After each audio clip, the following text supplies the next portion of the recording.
Hey everybody, how's it going? I hope you're having a lovely day. This video is probably going to be shorter than you're used to because I'm just going to be 100% honest with you. I am not particularly excited to discuss this particular topic anymore. I've been discussing it for about 12 years now, and I don't really seem to have moved the needle very much, if at all, with regards to how technology is manufactured, how technology is repaired, how supply chains work, and the relationships between manufacturers and repair shops. So I just kind of feel like I'm repeating myself, and I just don't get excited to discuss these things anymore when they're linked to me. So this is an article from 404 Media here. It says, big tech lobbyist is stunned that people think planned obsolescence, quote, conspiracy, end quote, is real. And I'd like to comment on this a little bit. It says here, the remarks were made by Walter Alcorn, Vice President of Environmental Affairs and Industry Sustainability, which sounds like a bullshit title to me, at the Consumer Technology Association, which represents thousands of device manufacturers. One of the things that has really stunned a lot of us here in the industry is the assumption that so many folks out there, just in the general public, that manufacturers are somehow against reuse. I wonder why. There seems to be an underlying assumption that manufacturers want to sell as many products as possible and have them die as quickly as possible, he said during a panel. That seems to be almost one of the accepted truths out there, and not sure exactly where it came from, because certainly I've never seen it personally, and I've been working in the industry for 2 decades now. Now, he is a vice president of an organization called CTA that represents a lot of independent manufacturers, and they consistently testify against right to repair. Here is one of his colleagues testifying against right to repair, claiming that if you have independents work on these devices, that TikTok may be installed on them. And one of the things that aggravates me about some of the lies that they tell in front of legislatures is that we don't pre-install TikTok on people's phones. There are no known reports of an independent repair provider pre-installing TikTok onto a customer's device after a repair. You know who has done that? His own members, like Samsung, which I went over in this video. And has there ever been a retraction there?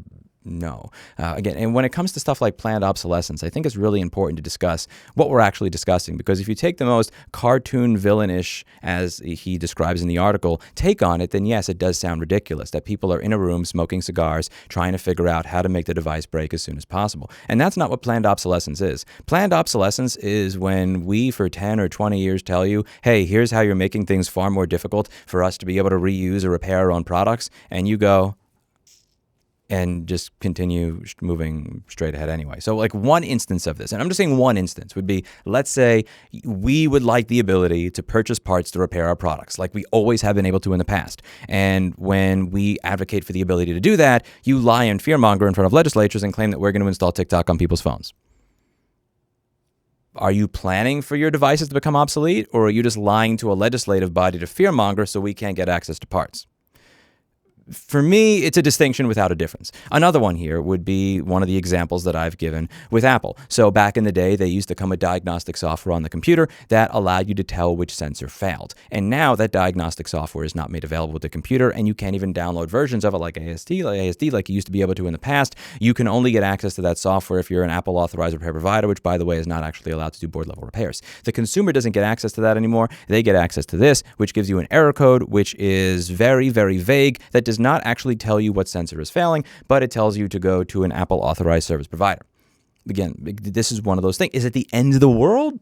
Not really, but it's just one of those things that makes it more difficult for the average end consumer to have any idea what's actually going on with their product. And in my opinion, it's an unnecessary one. You're going from an error message in a diagnostic piece of software that gives you an error message that actually gives you an idea of what's going on, to one that says, like, come to us and we'll deal with it for you. Now, this isn't the end of the world. You can find software out there that will give you access to that data. You could pirate a version of ASD and it's not going to be fairly difficult to find it on the internet. But somebody had to be in the room to make that decision. We used to have this nice verbose information available that would allow somebody to figure out and potentially troubleshoot their own sensor issue. Now we are not going to give access to that information, but we will make it easier for you to figure out how to come to our store, or we will bill you $750 to $1,250 to solve that same sensor issue. That was a decision. It was a decision that somebody had to make. And when that decision was being made, nobody was in the room that was an advocate for either the independent repair shop that wants to be able to repair these devices, or the customer that may wish to fix their own product without giving Apple $750 to $1,250. That was a decision that had to be made. That was part of a plan that had to be put together on how we are going to construct the newer devices. Now, whether that was made with the idea that we're going to make everything obsolete in mind, I don't know. And I'll be honest with you, I don't care. I don't care about your intentions, nor do I care about what you say. I care about your actions and the effects your actions have on other people. That is how you are judged, based on your actions and the effects they have on other people. And that is a standard that must be applied to everybody. I'm going to be consistent with this in this video, and that includes me. I've tried for many, many years to try and make it easier for people to enter my industry. I've been trying to do that for 12 years. That's what I say. I want to make it easier for people to enter the industry. I want to make it easier for people to have 1,000 5-star reviews through creating educational guides and putting out parts information and all this type of stuff. And at the end of the day, it's actually harder to do what I do now than it was when I started. Outcomes. Outcomes are what matter.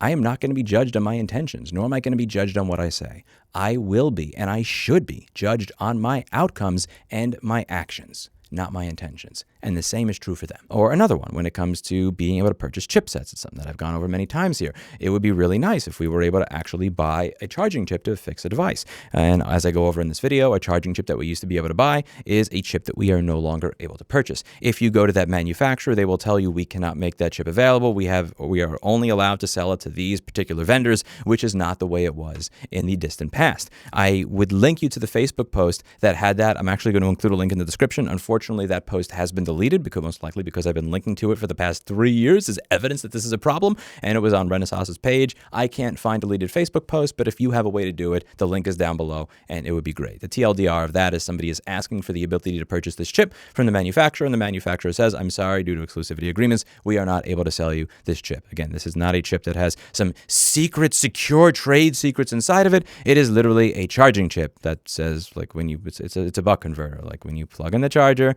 take 20 volts and turn it into 12.6. Like, this is technology we've had for like 30 years now. It's a switching power supply, and that is not made available. Again, do they have the ability and the right to do that under current law? Technically, yes, they do.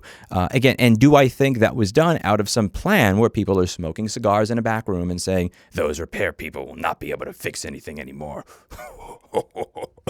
Yes. Probably not. But again, do I care about that at this point in time? No, I don't. What I care about is the effect that it has on the end consumer, on the marketplace, and your ability to fix what you own.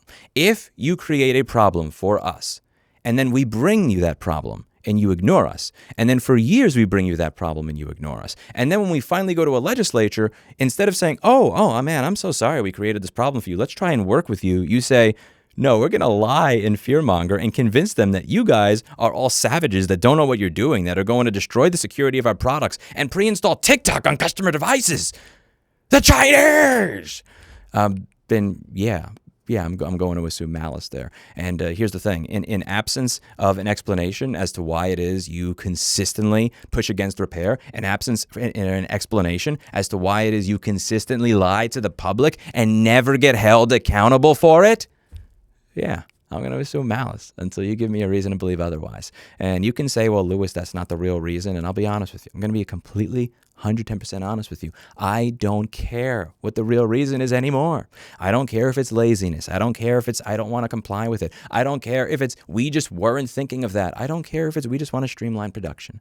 The reality at the end of the day is that the way that you are running your company and the way that you are planning the rollout of your devices is in a way that makes our life as the people who are going to repair the products miserable, and in many cases makes repairs functionally impossible. And when that is the case, we are going to call it what it is. Planned obsolescence doesn't have to mean that you have a bunch of people in a smoky boardroom laughing as they're destroying repair people. It simply means that everything that you are doing is cutting against our ability to work on what we purchased and what we paid for, and that you don't care. You don't care. Again, it's one of these things I bring up a lot in this channel. When you have an issue, and that issue is let's say, and it's not an issue of malice, it's just an issue of ignorance or stupidity, and once it's pointed out to you, you continue to not care, at that point, that is weaponized ignorance, weaponized stupidity, or in my case, just indistinguishable from malice. At this point, I don't care. Are you actively laughing and trying to make my life difficult, or do you simply not care if you make our lives difficult? To me, it's a distinction without a difference. And this is a point that I think is really important to bring up when it comes to another one of the examples that I used recently. We beat Apple at their own game. Let the unauthorized calibrations begin. In this video, I am going over the fact that Apple had decided that they were not going to make the sleep sensor calibration tool available to people who wanted to be able to fix this device that were independent repair shops. So they took a sleep sensor that was just a normal old sleep sensor that's been working fine in laptops for the past 25 years, and they decided to replace it with an angle sensor. And one of the things that was fairly annoying with this is when you replaced it, well, you would need a calibration tool. Now, again, can you create a calibration tool? Yes, you can. You can read the data sheet of the chip, and you can learn about it, and you can create your own little Arduino project, and you can figure out, find somewhere what connector fits on there, and then you can program it. But at the end of the day, they have the tool, and they make this tool available to their own authorized repair shops, which, by the way, is completely pointless because they'll tell you need to replace the whole motherboard every time there's a problem with this thing anyway. Besides the point. Why not just make it available to us? Again, that is a decision. The decision to not simply make the calibration tool available on apple.com/support for anybody that wishes to go there and download and use it, or make it available for a price. That is a decision. Somebody had to plan that. Were they planning for the device to become obsolete? No. What they were doing was just making it more difficult. It's just a death by 1,000 cuts type of thing. And again, in our industry, we get a lot of different repair shops don't specialize the way I do. They get tons of different devices in every day. If you have to personally sit there and invent a fucking tool for a repair that you may get in 3 times a year, is that viable for something where you're charging $50 to $200 on? No, it's not. There are the people out there that will say, that's not serialization, it's calibration. And, well, that's not actually a lock because you can read the data sheet and then you can invent your own tool for calibrating it for a repair that you may get in 3 times a year. So technically that's different, even though it's completely anti-repair and going to make a shop that generalizes in devices virtually completely economically unfeasible to do the repair. Technically, you could invent a tool for it, so it's actually a law. Like it's the Richard Stallman GNU Linux copy pasta meme. To me, it is a distinction without a difference, and I don't care anymore. It doesn't matter to me if you're smoking in a room and laughing about it, or if you just know that this requires a calibration tool, you give it to the people that are never going to actually use it because they don't fix this anyway, and you don't give it to everybody else. I don't care. It's a distinction without a difference. You wonder why we think you are hostile towards reuse when you require that to do a basic repair, we have to fucking invent something. Are you serious? Are you serious? How can this man say this with a straight face? Because you're too much of a dick to give us access to a tool that you've already created. Are you serious? You wonder why we think you are hostile to reuse or repair. I wish I was not reading this quote off a website and actually watching him say the words to see if he could even keep a straight face as he put this garbage out of his mouth. These are decisions. People are behind every one of these decisions. And what bothers me is that they're unwilling to take accountability or responsibility for the decisions that they make or for the decisions that their partners and manufacturers that join their trade association make. Again, as I've said many times in this channel, if you are going to be the bitch, be the whole bitch. Own what you're doing, and they're unwilling to own what they're doing, which bothers me. What they do is they create a caricature of what planned obsolescence is, which is people sitting in a smoky room laughing about how we are in a race to figure out who can make a device that breaks sooner. Obviously, that's not what they're doing. But when you do have a device that has a design flaw, where you can literally measure the fact that they engineered it improperly, when you can see clear as day that the old version has a shorter cable than the new version because they knew that this cable was too short, they knew that this cable cuts itself more often than the kids in high school that listen to Slipknot, and they continue to refuse to replace under an extended warranty program this very devices that they manufactured that are faulty. That's a decision that somebody at Apple had to make. We will cover the A1706 from 2016. You had an A1706, A1708, or A1707 from 2017 with the same problem? Sucks to be you.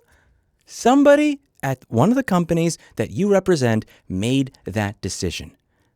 I don't care if it was intentional or not. When it was brought to your attention, you put your fingers in your ears. What matters is not what you say, is not your intentions, it's your actions and your outcomes. And the outcomes consistently cut against reuse. Your actions, your decisions, the things that you choose to do consistently cut against reuse. And those actions, those decisions are decisions that must be planned. That's what matters when we discuss planned obsolescence. Do not caricature it as people sitting in a room with cigars so that you can pretend that we're all fucking crazy for paying attention to what's going on right before our eyes. How dare you gaslight us like that? The end result is going to be that the user decides, well, I'm just going to purchase another one. Were you planning to cause the user to purchase another one? I don't know, but that's the outcome of your decision. And one of the things that I think is really, really important when it comes to judging these types of things is that we stop looking at people's intentions. We stop looking at what they say. We start looking at the outcomes. If you look at the outcomes, you'll very often figure out what people's intentions actually were. And you should do that with everybody, including me. Hell, criticize me. I've claimed for the last 12 years that I wanted to make it easier for people to enter the independent repair industry, to be able to achieve the success that I achieved in this industry, have a business with as many 5-star reviews as I have, be able to make yourself economically independent. Have I done that? Not really. But in all seriousness, look at people's outcomes. Look at what they do. Don't look at what they say. Don't listen to what their intentions are. What do you do? What are your actions? What have you done? Again, you can claim whatever you want when it comes to planned obsolescence being a conspiracy. When you show up at a legislative body and you lie about us repeatedly and you never get held accountable for it, that's what I care about. Not the bullshit that you say when you're in front of people that are not going to criticize you. I would love the opportunity to speak on stage with Walter Alcorn. I would kill for the opportunity to be part of that conversation and ask why you are never held accountable for lying to the public, why you've never issued an apology for claiming that independents may install TikTok on people's phones when Samsung does that and is a member of your own goddamn trade organization. But I know that's never going to happen. I know we're never going to be in a room together. I actually get to record the reaction that he has to the truth. And that's unfortunate because I think it'd be pretty entertaining. Let me know what you think in the comments down below. That's it for today. And as always, I hope you learned something. Remember, fuck what people say and screw their intentions. What are the outcomes? What are their actions? At the end of the day, that's all that matters, especially when it comes to me. Do you not have a cat that looks as adorable as Mr. Clinton? You can have the next best thing, which is a Schematics or Die t-shirt featuring Mr. Clinton the cat. Or you can get a mouse pad that says Schematics or Die featuring Clinton the cat. Or you can get a battery pack that says Schematics or Die, support the right to repair with Clinton the cat. Or you can get a Clinton the cat microfiber cloth along with Honeywell UVEX cleaning spray that can be used to clean the screen of your phone or your eyeglasses or your laptop computer. Don't delay, buy today. That's it for today, and as always, I hope you learned something.